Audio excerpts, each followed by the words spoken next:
Quoi? Tu sais, les disques durs? Ouais, les vinyles, les 33 tours, les 45 tours. Non! Les disques durs, les cerveaux des ordinateurs. Ah ouais, je connais. Je connais bien. Tu sais, ils les vendent. Et ils disent, 200 gigas.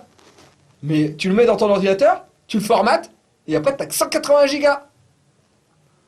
Et ils sont où les 20 qui manquent? Ah, ça tu sais pas, c'est Big Brother, ça ils t'ont piqué. Non, ils te mentent. Ils te mentent, ils disent 200 gigas, mais en fait ils te mentent. Objection! Nombreux sont ceux qui ont remarqué que lorsqu'on achète un disque dur d'une capacité, disons, de 160 Go, le système d'exploitation ne vaut au final qu'un disque de 145 Go, soit une différence de taille d'environ 7%.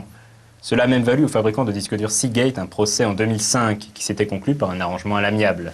Mais quelle est donc l'explication de ce mystère? Eh bien, il faut savoir que les fabricants de disques durs calculent la taille de leur disque sur une base décimale. En d'autres termes, 1 kilobyte égale 1000 bytes. C'est évident.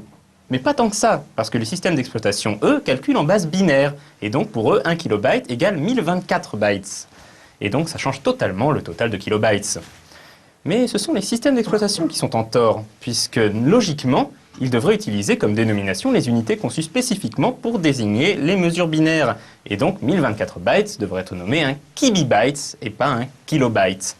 Windows est donc un menteur, le vilain. Enfin, dans tous les cas, ce n'est pas la taille de la byte qui compte.